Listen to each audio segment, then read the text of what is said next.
Why do they do this every year? For people who like fun, Chris.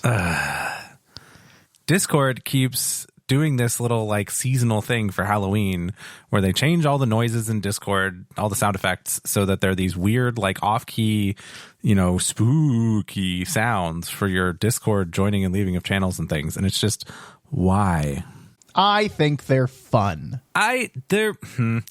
If they do it for Christmas and they do it with like little jingle bells and things, I'm more okay with it than if they're making it all like, spooky weird for like detuning it for Halloween, just because it's like, I don't know, less appealing, like sound wise, than if they do that. Like the Halloween ones are just less appealing than what would be, I'm assuming, Christmas. I don't remember. Do they do this for Christmas? I don't know, but now that you say it, I hope they do.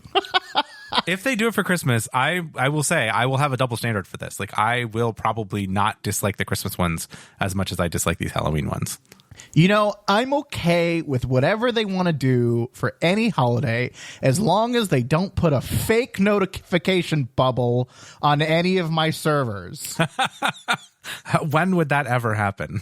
When every single Discord I'm in apparently decides to put one on April 1st. It drives me mad. I can't. I close Discord for the day. I can't do it.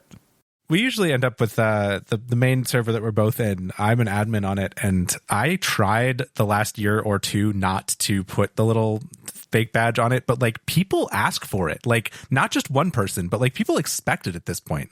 Yeah, they're the same people that do pranks on other people.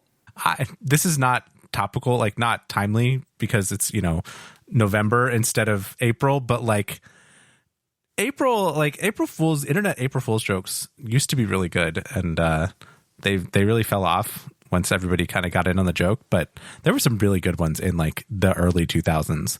There's still decent ones every now and then. I'm going to try to bring this back around and say I like when websites do little theme changes for certain holidays. Like I know that, no one goes to the Google homepage anymore, but like Google always had the thing on their homepage. That was cutesy. Wowhead or something might put a ghost in the top left corner. Like I like that. And Discord's way of doing that, Discord's way of showing holiday spirit for Halloween is to change some of our notification sounds. Yeah, I guess I'm just not as much of a Halloween person, so I don't think that Halloween needs holiday spirit, but bring on the Christmas holiday spirit. When do you start listening to Christmas music? I'm pretty sure we have this conversation every year. But yeah, because I'm basically there. Really? I thought you were a November 1st person. I thought you were like absolutely not before November 1st. Well, what's the publish date of this episode, Chris? Okay, fine. But we're recording it in October. Solidly in October still. But like there's only 5 days left. Yeah, this is the holiday creep, right? Pretty soon you're going to be starting listening to Christmas music in August. No. I have to hold firm on November. But so I do it slowly. I don't know if anyone else does this, but I'll listen to Christmas music like maybe an hour for like in a day in November, and then a couple hours at the end of November, and then in December it's all I listen to. It's just 100%. I think the thing for me is I don't sit and listen to that much music most of the time. Like even when I'm working and stuff, I don't have music on a lot of the time. And if I do, I have kind of like a couple playlists of, a few dozen songs that I have on heavy rotation, but I don't know. I'm not like looking for Christmas music. But once Christmas music happens, if I hear it at the mall or I hear it, out and about or whatever, like, oh, I like Christmas music. It's great. But I don't know that I'm going to pick like Christmas playlists to play unless it's like a Christmas activity going on in my house. Playing Christmas music throughout the house or at work, like just kind of on the overhead speaker or whatever, like just, really quietly in the background, is my decorating. I don't care to actually decorate the house, but I want some Christmas spirit in the area, in the air. And my way to do that without doing a whole lot of work is just to play the music. There you go. Well, I have not started listening to Christmas music yet, but I will say you have already sent me one Christmas song YouTube video already. So I don't know. I'm ready. But until then, Chris, can you make some new P&A sounds that are like kind of spooky and we'll play them right here? Absolutely not. Welcome back to Pride and Accomplishment. My name is Chris. And I'm Jason. This is episode 165. All right, we've got a lot of stuff to get to today. We've been playing some actual games we have to actually talk about. But before that happens, some breaking news, but it's probably not breaking by the time you hear this. World of Warcraft Midnight is breaking combat add-ons, which is not really breaking news. We knew this, but it's kind of coming to a head and bubbling up at this point as the add-on developers are kind of letting this all sink in and see what's going on with the new APIs and the beta for Midnight. Everything is broken. Everything is wrong. The sky is falling. WoW is dead. Is that about right? That's what I've heard. Yeah, exactly. Okay, so just for some recap, I think, because I need to recap too, and maybe Chris, you can correct me on anything that is wrong. But we knew that add-ons were going to get a change. We knew that they were working this direction. But everything we had heard up until this point was primarily combat add-ons, like things that knew what buffs you had and what things were happening on the in the battle or in combat. But they were pretty clear that like UI customization was safe. At least that's the sense that I got, when they first started talking about all this. Yeah, they basically said we want to make it more like, I don't know, fair or whatever for combat, more level the playing field in combat. But don't worry, we're going to let you continue to customize your UI. And I'm not sure that everybody realized what that meant, I guess, given the current news. But I can kind of see it from Blizzard's point of view. So what's happened is Elv UI, which is like the big UI reskin mod that both of us actually use, is putting out a thing on their, I don't know, somewhere in Discord or something, saying that they're not going to publish Elv UI for Midnight. I don't know that that's what it says. The headline of the article says Elv UI is done for Midnight. The actual Discord message that they posted, the announcement that they posted said the development of Elv UI for Midnight is on hold. I can see why that would be. Obviously, the alpha is going on right now. The public test is maybe out. I don't know. Happening. The beta is very like the open beta is very soon. And I think everyone's kind of saying, look, Elv UI is not going to work for those pre-release things, and they've stopped working on it. The reason that you stop working on it is because they at least from what I read and from what I'm seeing, is that, there's a lot of rapid change going on in the add-on world right now. Blizzard is deciding whether add-ons are going to die or not, essentially, is I think what's happening. Yeah. They turn the lever all the way to 10, right, for the test. They turn everything off and they say what happens, and they start, cranking it back down to find where the balance is. And I think they cranked it to 10. Everyone kind of panicked, and now they came down a little bit. And Elv UI is like, okay, well, we can try to support some of that. And then they turned it to 8, but they disabled some other things. And as a developer, I'd just be like, let me know when you're done. I'll start working when you're done. And I think that may have been what happened here. Maybe, although I think that, maybe the internet is overreacting because that never happens. But the thing that kind of jumps out to me is that they do kind of need to stay in the conversation, right? They need to be able to tell if Blizzard thinks that they want Elv UI in some form or fashion to exist on WoW Midnight, there needs to be kind of a dialogue where WoW says, okay, this is what we're doing, and then Elv UI says, no, that's not going to work for us, and then Blizzard says, well, what about, how about this? And Elv UI says, yeah, we can work with that. Like that, they need that kind of back and forth. And if Elv UI has kind of self-selected themselves out of the like conversation and saying like, okay, it's not worth our effort, we're not going to do this because you guys don't want to work on it, then I think it's fairly clear that Elv UI is just not going to happen on Midnight, which is sad, but it's a like mostly volunteer project. I get it. I would debate what the definition of development means, right? I would say that it's clear from the post, right, that unless Blizzard changes course development is on hold, right? They're saying we can't do what we want to do under the current circumstances. I would find it very hard to believe that they would remove themselves from the conversation. Hopefully they're still participating. Hopefully they're still, I mean, they're probably playing the alpha if they have access. Like, I would imagine they've got the ear of somebody at Blizzard. The one that's more concerning to me is the other major add-on that is more combat focused. So I do believe there is a bit more risk here that it might be a little bit more dire. Which one is that? So LOUI is just for UI elements, right? Health, unit frames, target, party.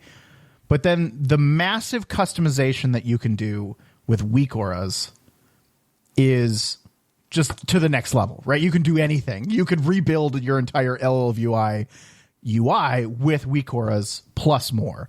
But weak auras is really built on like showing you what you need to know during combat. That's not its primary thing, but it is like the reason it became so popular, right?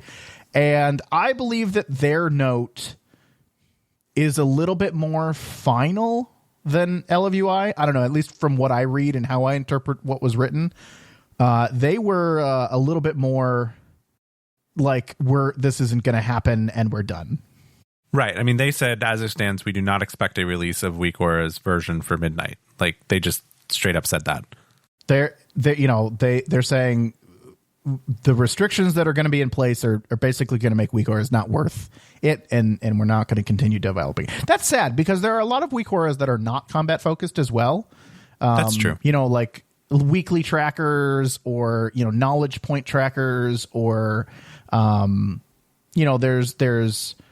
what is another major one I use? I use some like do I have health stones in my inventory, right? That only happens during out of combat, right? To check every time I'm out of combat to see if I need to make more health stones on my warlock. So, I mean, there's things out of, and that's sad because I think that there's a version of weak auras that could still be useful, even not in combat. But I don't know if it's going to happen. I don't know if we're going to see it. They just need to make weaker weak auras or something, some other add-on that uses just the approved APIs. Yeah. I think, okay, so if you go back and listen to an episode a while ago when, it was during, what was the event that happened in Germany called? Gamescom. Gamescom. Yeah, it was during Gamescom when World of Warcraft was doing all of these, events and announcements. And mixed in there were these notes that, hey, we're going to take a look at add-ons. But don't worry, your customization is safe. It's really just raising the skill floor. And I had a very optimistic look, and you had a very negative kind of outlook on the state of weak auras. And I said, no, don't worry. They're not going to kill them. That would be not a great idea. And I don't think World of Warcraft is targeting them to kill these specific add-ons, particularly LOUI. But I think that right now they are a casualty of turning it up to 11 to disable functionality for add-ons. And as they're turning it back down, there maybe is a debate on where that balance is. I think it's ending up being much more how you described it than how I described it, though. And that's really scary to me. Why is it scary, though? I don't see it as scary. I think it's unfortunate, maybe, if you're a fan of these add-ons, but I don't know that it's scary. It's trending a direction that I believe could be disastrous. And here's why I say that, right? Alienating hardcore long-term players is a really, really, really risky move. It could play out. It could work out for the game, for the company. They're really trying to broaden the appeal, to raise the skill floor, to get more people involved, to improve the new player experience. But I have this really, really eerie feeling that what is happening right now is similar to the new game experience in Star Wars Galaxies. Okay. what they did, it was the same marketing like phrases. We're simplifying the experience. We're raising the skill floor. We're making the game more approachable, and it killed the game. It ended it, right? Because the people that were truly invested in the game, the people that were advocates for the game, the people that got their friends to come play the game, left and said, this is not the game that I am an advocate for. And I don't think we're going that far, but you walk a really, really dangerous line when you alienate, say, the Race to World First guilds, right? That's true. That's not the main player in that. They're not even the majority, right? They're not even a voting block, right? Because it's such a minority, but they are advocates. And if their negativity starts to spread to the next tier of advocates, it's going to spread to me, right? Like, I play the game, I watch them, I understand what they mean. And a great example is I was very excited for this raid tier because I watched them do it. I may not have resubscribed for season 3 had I not seen Race to World First doing their thing and getting excited about the raid bosses. It's just it's a very, very like tricky line to follow, because I can also see the argument say, well, they're not as important. If we improve the new player experience, our subscribers numbers will grow and it'll actually be good for the game. I believe that too. It's just I'm just saying from my experience in a past game that I've had do this, it's a really, really tight line to follow. It's definitely risky. I think that WoW is bigger than Star Wars Galaxies ever was, isn't it? I mean, it's even still, as it's declining. Yes, for sure. It's still much, much bigger. And I actually want to take the opposite approach. And I would imagine as long as the Race to World First people still play, like, I mean, there's a chance that, you alienate all of them and they'll just give up. But I would imagine, just given there's at least a momentum for Midnight, and it may be the following expansion before the whole thing falls apart, if it's going to fall apart. I think it would be interesting to see if everybody has to use kind of a version of the stock UI. That means that, like, I can get that same UI that they have. And I know that I could get, a lot of them publish their LVUI profiles, or they publish their player profiles, they publish their whatever, and they've got a bunch of weak auras and stuff. But, like, does this make it more, it like democratizes all of it a little bit more if they can add enough customization to the built-in UI to satisfy what people kind of need to be successful at the game. I think that's the big risk. But I don't know if it's like as cataclysmic as you're talking about, although it is a good example from Star Wars Galaxies. We don't know yet. And it will take, I mean, from the time that the NGE went into the Star Wars Galaxies to the time the game actually closed was years, right? It was years. But it's a gamble, and I think it's a gamble. And in my, maybe this is wrong of me, but in my viewpoint, which is, does not encompass the entire game. I don't have data about World of Warcraft. I don't think the experience was broken. I do agree with their drive to make the game more approachable without add-ons. I think that is a very valiant effort. I think that is exactly the right take. I don't believe their desire to remove functionality from existing add-ons. I don't think that was broken. I don't think that was wrong. I think having a DBM or a bigwigs built into the game, like we talked about, boss alerts and attack alerts, that's perfect. That's awesome. Do it. I want my DBM. Yeah, I guess. So that's kind of where I'm at with it. People have built up this ecosystem of add-ons over decades, and if it goes away, it's going to be a big barrier for people enjoying their experience. Now, I'm not saying it won't be possible. I'm not saying it won't happen, but it'll be a barrier that people will have to overcome. And that is very risky, particularly for your largest advocates, right? Don't They're potentially alienating their largest advocates, and I just think it's risky, and it could be disastrous. I don't know. We'll see where it shakes out. We'll see where it lands. Listen, we're commentating on something that is still months away, with many changes to come in between. I think I personally think the headlines are blown out of proportion a little bit. I personally think we will see a version of LFUI. I personally think that there will be some return, some balance and some compromise on the weak auras, and that we will see a version of weak auras eventually for Midnight. Particularly, I think we'll see a version of weak auras that includes some combat support in Midnight. But I think right now it's very doom and gloom. I mean, yeah, and these things always go that way, though. There's always cycles where the game is over, and then the game comes out and they get a big surge of subscribers. So I guess we'll just have to wait and see how big of a deal this turns out to be. I already bought the collector's edition, so they're not. They already have your money. Yeah. I think what they should do is they should hire all of the Weak Auras people into Blizzard and make them make base game WoW, provide all of the information that the Weak Auras would be made for. Yes, I agree. That would be very nice. I mean, Weak Auras being a part of the game and developers being on the inside and knowing, I think that'd be great.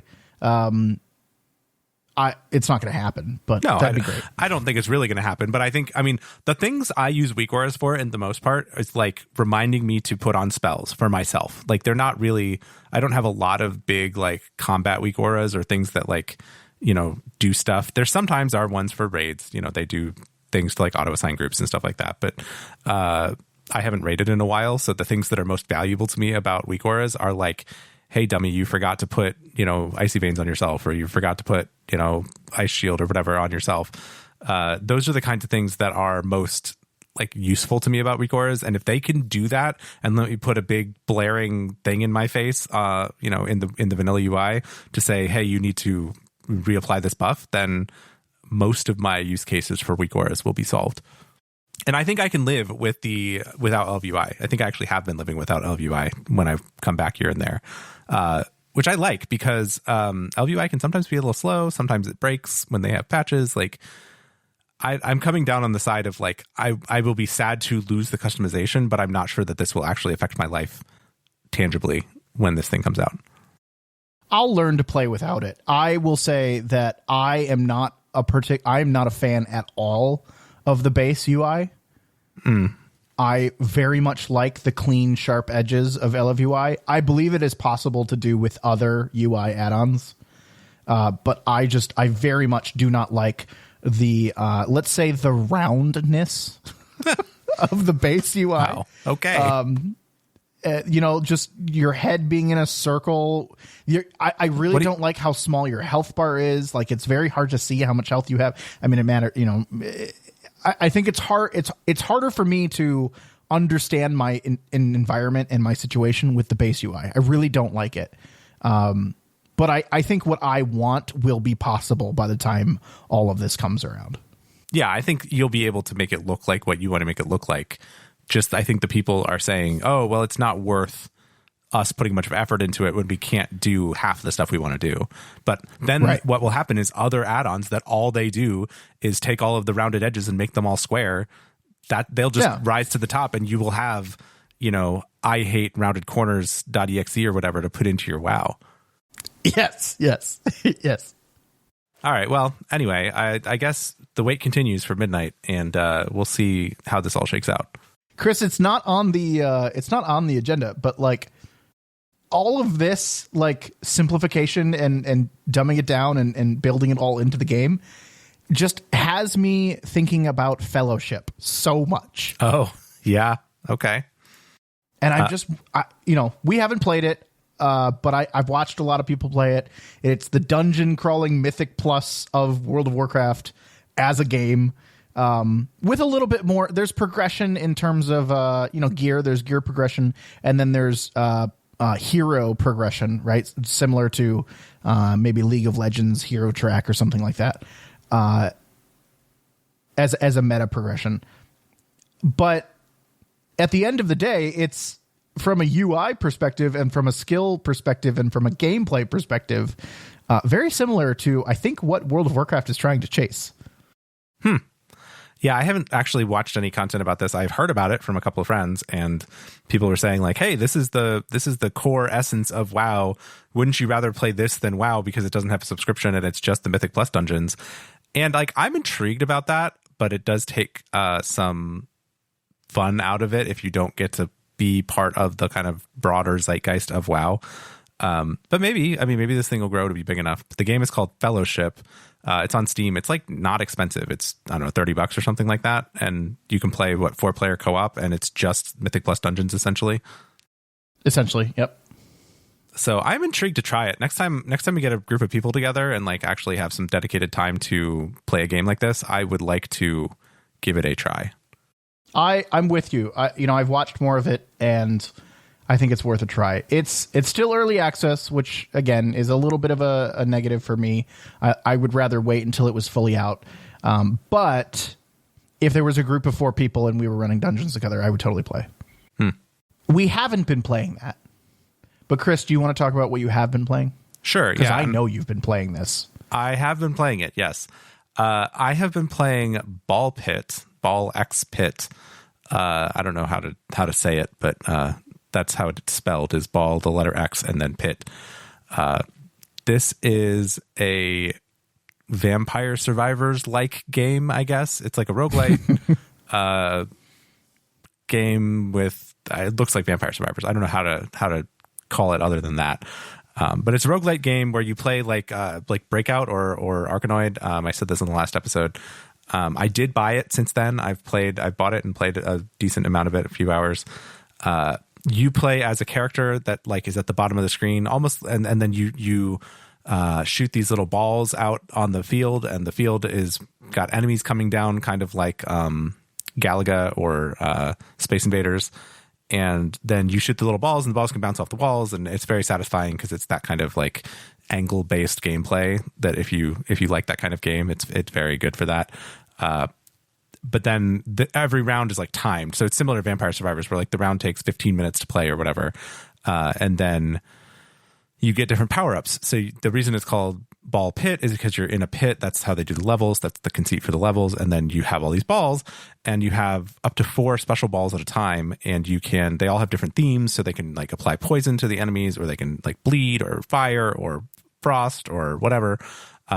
And then once you get them to a certain upgrade level, you can combine them, similar to in Vampire Survivors, how you can combine those power-ups. So, and then it becomes, fire cross ice, right? Fire X ice or whatever, or something like that. So anyway, it's got a very satisfying gameplay loop. It costs $15 or something like that. And it's very easy to kind of pick up and play like one round and then put it down. So I've been enjoying that quite a bit. How long are the rounds? 15 minutes is the nominal amount of time. I think it could be a little bit longer. I think it's 15 minutes until the final boss shows up, and then you have to beat the final boss. So sometimes it takes a little bit longer. But around 15 minutes. Okay, and I'm going to ask the other question that I ask every time you bring up a roguelike. Yes. What's the meta progression? So the meta progression is that you have a little, like, I don't know, base, I guess you would call it, where you can build buildings. And the buildings can be like resource buildings. They can be farms, which give you wheat, or they can be forests that give you wood, or they could be little rocks that give you stone. And you build all these things in this, I don't know, grid, essentially, that exists between rounds. If you've ever played Loop Hero, it's a little bit like the little town in Loop Hero. Oh, okay. But then you also find blueprints as you're going through the game, like just the regular game. You pick up these little blueprint scrolls, and they have other buildings. So you can have buildings that power up all of your little characters. So like they have attributes. I don't know. The attributes that control things like fire rate or movement speed or whatever of the player controlled character thing. And those are meta upgraded as well. So you can build those buildings that will say like adds +1 movement speed to all of the characters. And you're like, oh, okay, cool, nice.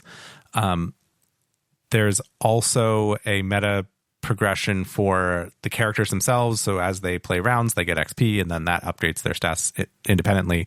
But the clever thing is, as with many of these kinds of games, the harvest mechanics. So like you build these like fields and things and you harvest them, right? You have to get the wheat out of the fields or whatever.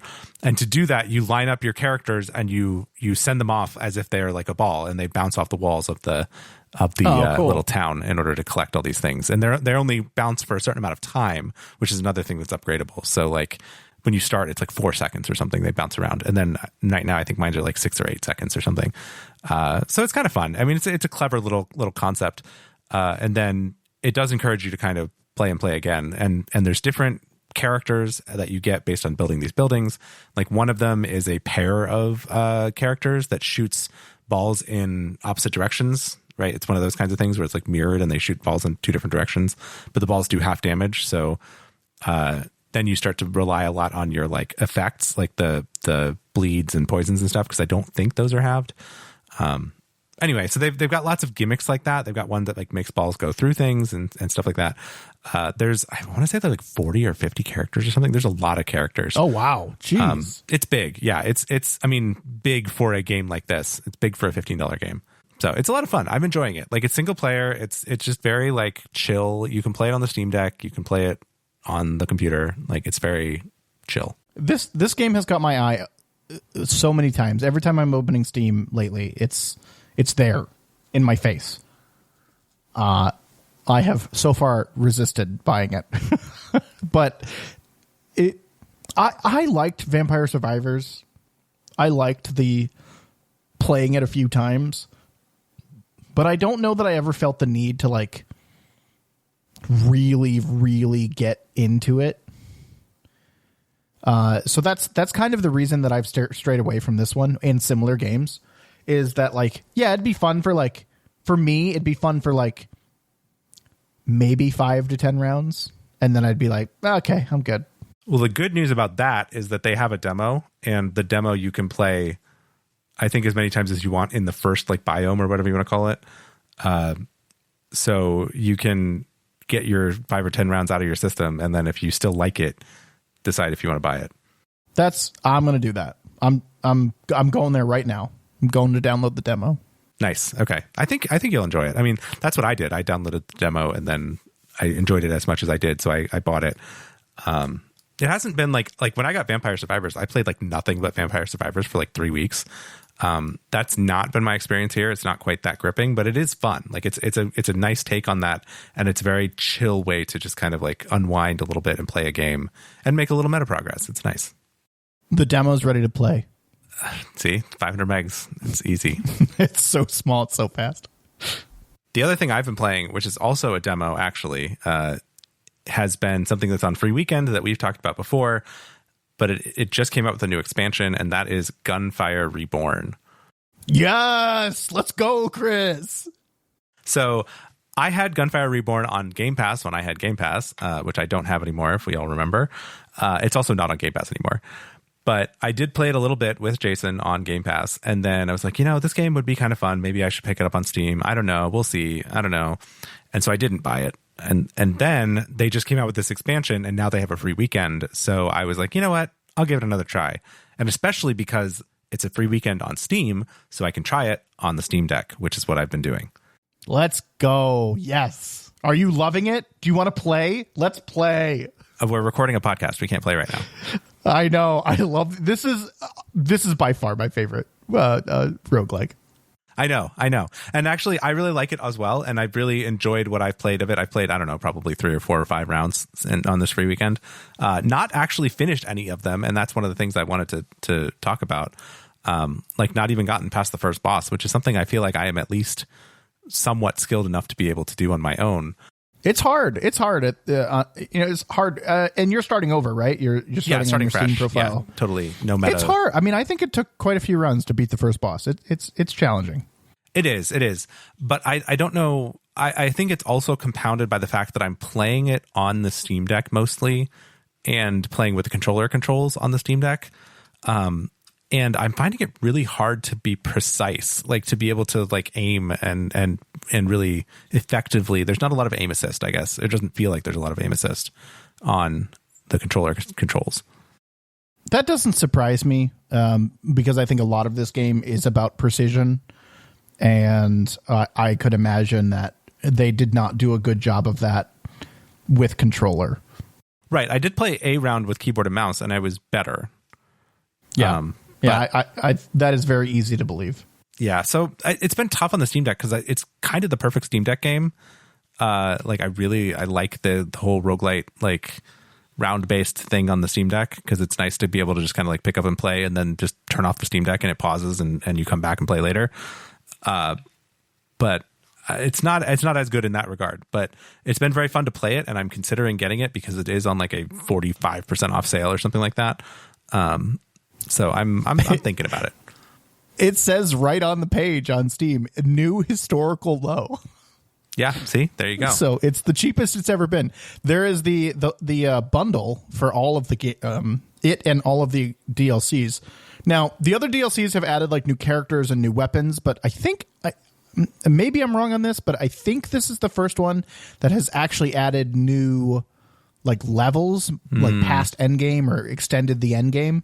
Mm-hmm. So that's why this one is exciting to me, because it's actually like, I don't know, new weapons that's nice, but like to me that's not like real new content.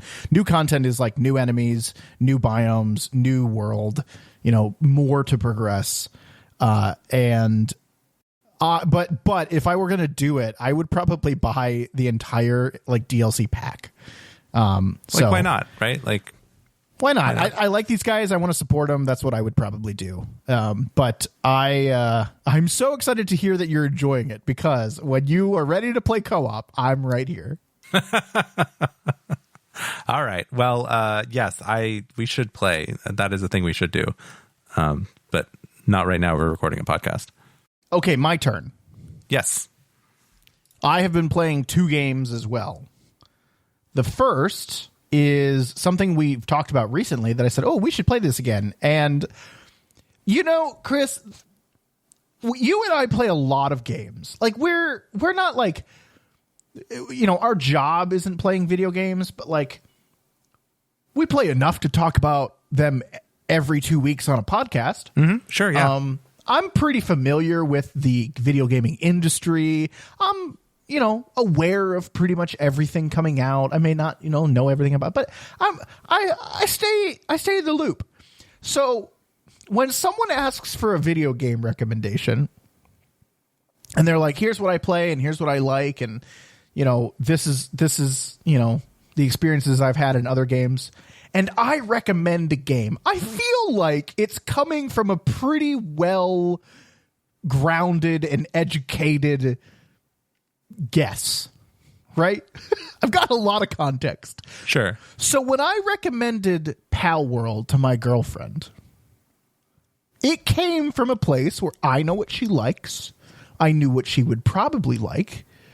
And we played Raft, and she really liked the exploration and the game Raft. And I said, I'd really like to play Palworld again. Would you play with me? And she said, no, I wouldn't like that. Uh-huh. And I was like, okay. And then other people started playing Palworld that she knows. And she's like, we should play Palworld. I nearly lost it. You didn't say, oh, yeah, that's a great idea. Let's play Palworld. The silver lining is I'm now getting to play Palworld again. Congratulations.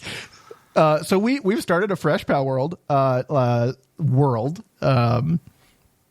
And, I've wanted to do this for a while because the last time we played was over a year ago. Yes. And there's been a lot of updates. There's been a lot of changes. There's been a lot of legal battles around what is and isn't allowed in the game.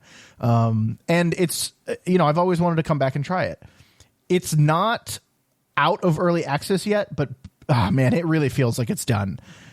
It feels like an entirely different game than what we played a year and a half ago. Really? I remember it I mean, maybe I'm remembering it worse than it is. I mean, it worked, but like it was rough. Yes, and it was. It was a struggle to get the things you wanted done. Now it feels like the challenges in the game truly are designed rather than, just because it was janky. Okay. There's a real progression now. Like there's a real, in a survival crafting game, you have a resource. That's your main resource. It's used to make things, and you use that resource to get the next level resource. And once you get the next level resource, the first level resource is supposed to become easier.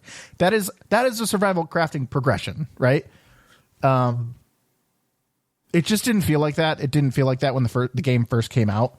But at the same time, like armor, weapons, pals, the progression just wasn't there. But it was a brand new game. Like it was just into early access when we played, literally first week. And it's not surprising to me that stuff wasn't there. All of that is there now. The progression feels great. The balance feels great. The amount of resources you have feel great. The struggle that you have feels designed, right? Like what you're chasing and how much of it you're chasing and feels designed. There's now a mainline quest that guides you along. There are more what I would consider side quests that teach you different elements of the game. The jank is gone, right? No more are you like trying to place things or build things or attack things and it just not working. It's great. I'm having a really good time with it. Huh. Cool. Good. I remember taking my swimming pal or whatever out into the ocean and trying to map the farthest like edges of the map, and there's like a big tree off in the distance and like you couldn't get to the tree, and I went all the way along the tree, but that was mostly because I didn't have anything better to do. So I'm glad to hear that there's a little bit more to do now and like a little bit more like of a logical track to go through. Yes. Yeah, absolutely. I could actually use like 2 more people. Oh yeah. Yeah, I mean, like I'm having to do a lot of gathering because I can't, like the crafting I can't keep up. But yeah, no, it's a really good game for a group of people. 2 is okay. I would say 3 would be more comfortable.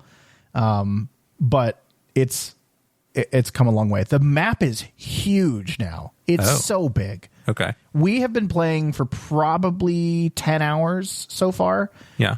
And like I can see the map on the wiki because, I'm referencing the wiki a little bit, particularly like where pals live and where they are and, how to find them and whatnot. And I don't know that we've seen more than 20% of the map. Oh, wow. Okay. So it's very big now. And that's exciting. I would be interested in trying a little bit of Pal World again. I don't know that I have the time to sit down and like spend a whole weekend playing Pal World. But it is interesting to me. It's going to be a staple survival crafting game for a long time, right? You've got your staples. You've got your, you've got your 7 Days to Die. You've got your Rust, right? Like the super hardcore one. You've got your Minecraft. You've got your, I'm thinking Valheim,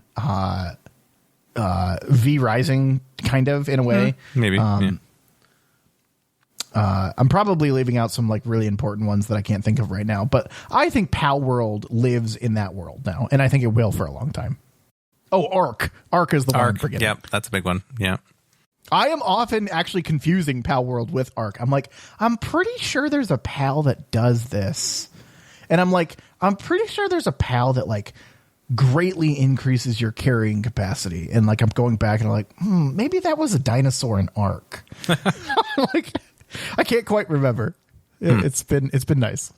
That's cool. I'm glad that it's fun. I enjoyed. I have fond memories of our time in Pal World previously, especially the lake house. But never forget the lake house. You'll be very happy to know that we built our base in the exact same place, and I have our friends did a very nice job of building a very nice lake house. It was a very nice lake house. I cannot compete with that, but I have built a building or structure in the same place of a similar design, after the modeling after the original lake house, which we will never be able to copy or forget. I don't know if you get the right people back on your game. That's why you need so many people. You need somebody to be freed up to be able to just spend their entire game being the architect of the lake house. Like, yes. Yeah. And the curator therein. You'll be horrified to know that we have put fires inside the lake house. Don't do that. In order to, it's just, as soon as it happened, I was like, this is not allowed. We cannot do this, but whatever. It's better now. I mean, I will say the fire does not spread nearly as easily. Okay. And it is much more manageable, but it still gives me shivers every time I see it. That was a fun time. God, I wish we had that recorded. God, wouldn't that be a great video to go back and reference? That'd be like a classic YouTube, like 10 years down the road. The clip of video. the lake house burning to the ground. Just absolutely getting demolished because of one tiny ember from one fire. Ugh, man, that was... Those were the days. Okay, going the complete opposite direction from freedom and crafting and everything else. I told you and everyone else that I was going to play Dispatch when it came out. Yes, you did say that. I have kept my word. I bought it. I have played it. And I highly recommend it based on the first 2 episodes. And how many episodes are there going to be? There are going to be 8, and a lot of people are really mad that they're releasing 2 episodes a week for the next couple of weeks. Why? So they released with the first 2 episodes, and they're like, oh my gosh, they're so short, and all the comments on like Steam are like, I paid $30 for this little of content, and they're like, no, more's coming. But it shows credits after every episode. It's like a TV show where it's like it rolls credits after every episode. So some people are a little peeved by that. I will say I think it's perfect. I really like how they did it. I really like that they spread it out for someone like me, because I don't feel compelled to binge it. I also feel like I can keep up with the zeitgeist around it, like the talk and the discussions around each episode. I'm really enjoying how they did it. I also supremely enjoy the game. Okay. SkillUp put up SkillUp, my favorite YouTube guy about games, put up a review. I think it was actually Austin on his team that did the review. He recommended it, but not as strongly as I think I would. I highly recommend it. I think it's a great game for people like you and I, Chris. It's more of a TV show and a movie than it is a game, but I think that's exactly what I was looking for. I mean, that's what it's billed as, right? Right. Yeah. It's a story thing more so than a game. And then there's a little bit of gameplay inside, and I liked all of it. So, the strongest element of this game is the animation, like the actual storytelling and art and animation. It is like watching a TV show. You forget you're watching a video game. It's very good. I have chosen to play with QuickTime events off. I would rather just watch it and, to respond with my dialogue choices when I have to respond. But there are some cases where would be like a QuickTime event and I'm like, no, I don't need that. That's not the experience I want. So I've turned those off. But then the other side of the game is the actual dispatching and gameplay. Again, mixed reviews on that. I really like it. I think it's great. I think it's a great mix of, kind of a little bit of strategy with a little bit of like wrenches thrown at dodging wrenches with a little bit of randomness on whether you succeed or not. But it's based on how good of a decision you made. And I think it's great. I like it a lot. Okay. I mean, I played the demo.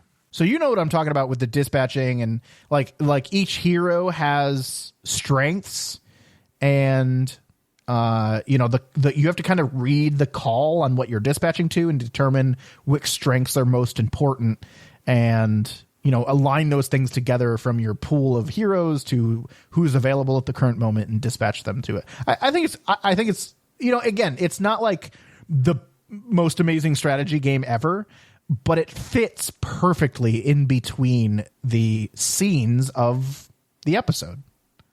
Well, I'm not in the market for a new game at the moment. I've got plenty going on. But this one is going to be on my radar. I will get into it at some point, I think. I bet it plays great on the Steam Deck. I know. That's what I was just thinking about. It was like, it probably plays great on the Steam Deck. The challenge there for me is that my current handheld console of choice is the Switch 2 for the foreseeable future, I think. So it's tough because, as previously mentioned, I'm not interested in taking both the Steam Deck and the Switch 2 on a trip. But maybe. The last thing I'll say about Dispatch, at least in the first 2 episodes, there's been a lot of like critique of the humor, and I think it's perfect. I think it's so good. I've laughed out loud a lot playing this game, which is not usual. So usually sitting alone, I'll smile or I'll kind of chuckle, but I've full out laughed at some of the things in this game, and I think it's really good.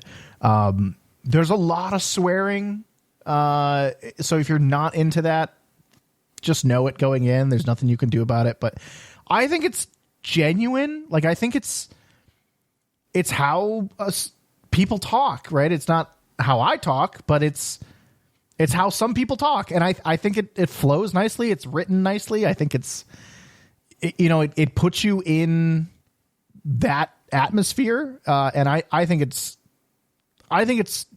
doesn't take away from anything, and I think it does actually add to the environment that you're in. It reminds me, like, you're in a dispatch center, right? You're in a superhero. They think they're the best. They're super cocky. They're super arrogant.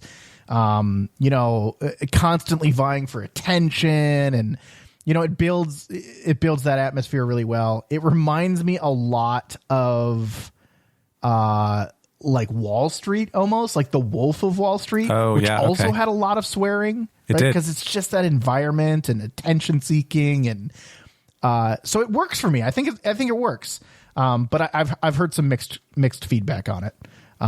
But it adds to the humor. It adds to the character building a little bit, and I don't know. I think the humor is excellent, very funny. Okay.